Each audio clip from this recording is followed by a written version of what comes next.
തൊപ്പിയിട്ട തൊപ്പി എവിടെ? തൊപ്പിക്കായി പോലീസ് അന്വേഷണം. എറണാകുളത്തെ തമ്മനത്തെ ഫ്ളാറ്റിൽ നിന്നും NDMA പിടികൂടിയ കേസിൽ തൊപ്പി എന്നറിയപ്പെടുന്ന യൂട്യൂബർ നിഹാദിനെ വിശദമായി ചോദ്യം ചെയ്യാൻ ഒരുങ്ങി പോലീസ്.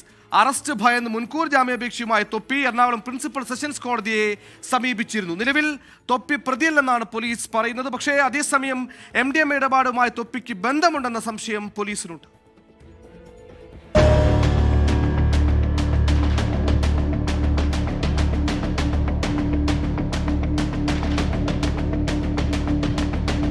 തൊപ്പി എന്ന നിഹാദിന്റെ ഡ്രൈവർ ജാബിറിൽ നിന്നുമാണ് MDMA പിടിച്ചെടുത്തത്. പിന്നാലെ തൊപ്പിയും സുഹൃത്തുക്കളും ഒളിവിൽ പോയി. എന്നാൽ കേസിൽ നിലവിൽ പ്രതിയല്ലാത്ത നിഹാദിനെ വിശദമായി ചോദ്യം ചെയ്യാൻ തയ്യാറെടുക്കുകയാണ് പോലീസ്. ഡ്രൈവർക്കൊപ്പം നിഹാദും ലഹരി ഇടപാടിൽ ഉൾപ്പെട്ടിട്ടുണ്ടോ എന്ന് പരിശോധിക്കും. അറസ്റ്റ് ഭയന്ന മുൻകൂർ ജാമ്യാപേക്ഷയുമായി തൊപ്പി എറണാകുളം പ്രിൻസിപ്പൽ സെഷൻസ് കോടതിയെ സമീപിച്ചിരുന്നു. നിലവിൽ തൊപ്പി പ്രതിയല്ലെന്നാണ് പോലീസ് കോടതിയെ അറിയിച്ചത്. ലഹരി കേസുമായി ബന്ധപ്പെട്ട തൊപ്പിയുടെ വാഹനം പോലീസ് പിടിച്ചെടുത്തിട്ടുണ്ട്.